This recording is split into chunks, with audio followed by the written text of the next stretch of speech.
Hi guys. So this book is called Hello Lighthouse, and I've always been really interested in lighthouses, just seeing them and their history, and this book does a good job of capturing the history. So right now lighthouses don't have anyone inside of them, but a long time ago they would have people who actually lived in these lighthouses and they had a really big job. So this book kind of goes into the job of someone who would work in a lighthouse.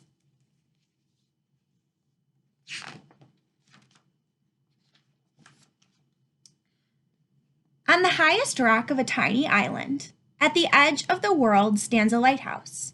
It is built to last forever, sending its light out to sea, guiding the ships on their way. So a lot of ships would see lighthouses as a sign of safety. If there was a bad storm, they would know they'd go to the lighthouse and that there'd be someone there to help them. From dusk to dawn, the lighthouse beams. Hello, hello, hello, lighthouse. Interesting fact, these pictures were actually done in Chinese ink. The new keeper arrives to replace the old, to carry on tending the light.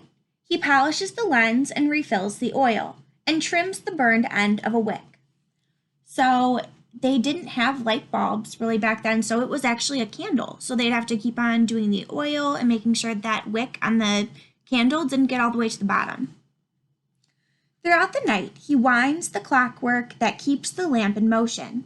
During the day, he gives the round rooms a fresh coat of sea green paint. He writes in the logbook and threads his needle and listens to the gathering wind. So here's a picture of the lighthouse and all the rooms. Looks like a bedroom, a kitchen, and then an entryway. Here's him sitting down, threading his needle, and here's him moving in. The wind takes a deep breath and blows and blows. Hello, hello, hello. The water looks a little rough that day. The keeper boils water and drinks his tea. As he fishes for cod from the window, he sets the table and hums a tune and wishes for someone to talk to. There's him fishing. There's him sitting. I'm sure it was a very lonely job. You're in that lighthouse alone. Every few days he writes her a letter and throws it into the waves. He tends the lighthouse and writes in the logbook and waits for her reply. So it looks like he has somebody special he's writing letters to. And this might be where Messages in a Bottle came from, because look at all of his messages. The sky grows dark and the waves rise and crash. Hello, hello, hello. Lighthouses must have been very strong because look at all those waves and it's not even shaking. It's just there strong. The keeper looks through his telescope. The tender arrives bringing oil and flour and pork and beans. And his wife. He shows her around the rooms of their house. He tends the light and writes in the logbook and sets the table for two. So ships used to have to bring them their food because obviously they were out in the middle of nowhere. So now his wife is being brought in and he has someone to be with.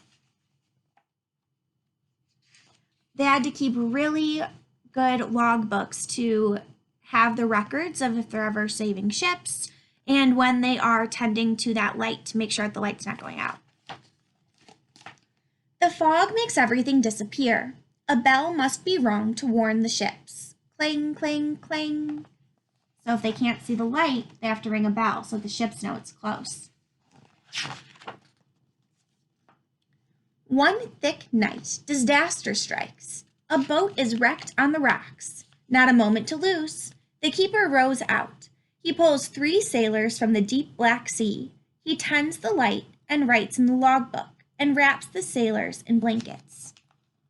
So clearly a ship went down. He had to go out and save them. And here's all the sailors being warmed up and getting something to eat. The sea turns into a carpet of ice. Hello, hello, hello. Wow, look at all that snow. These are actually little otters.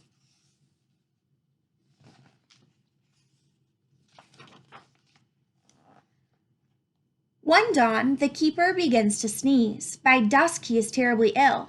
His wife is everywhere all at once, running up and down the spiral stairs.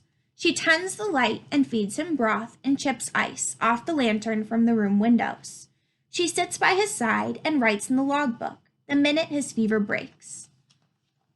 So if she wasn't there, I don't know what he would have done, but here's the wife taking care of him, and remember how tall that lighthouse is. They have this winding staircase. The icebergs pass by on their journey south. The whales pass by on their journey north. Hello, hello, hello. There are the whales.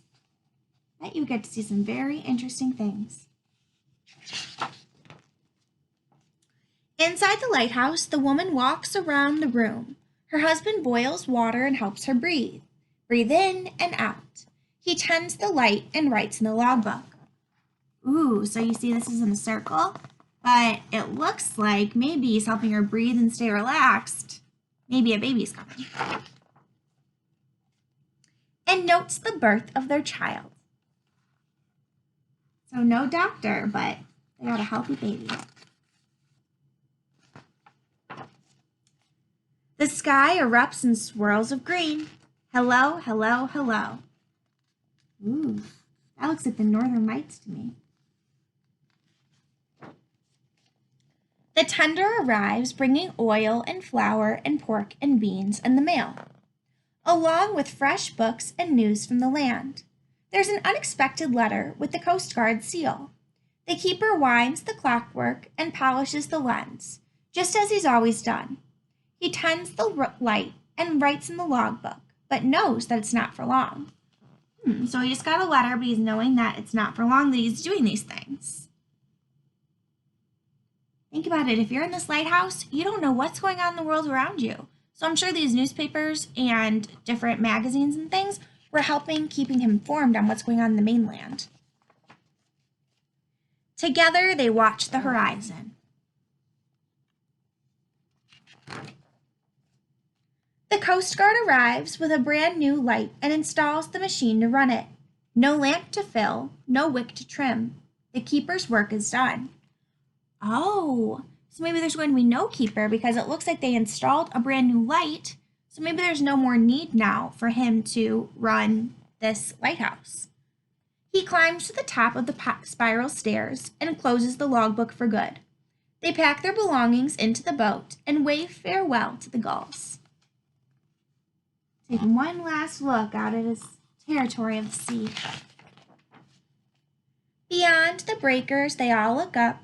Goodbye, lighthouse. Goodbye, goodbye, goodbye. I love these illustrations. On the highest rock of a tiny island, at the edge of the world stands a lighthouse. It is built to last forever, sending its light out to sea. The fog rolls in and the fog rolls out. The waves rise and crash. The wind blows and blows.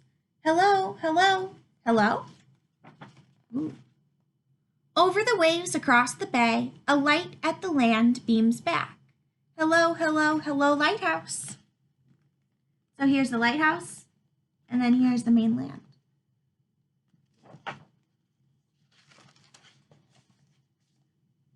Oh, that's a sweet last picture. Look at now they have their child, and they can see the lighthouse from the house that they live in now. At the end, the author does a great job of describing the history of the lighthouse. So that's where I got some of the information I said at the beginning, but there's even more to learn. So thank you for listening in to Hello, Lighthouse.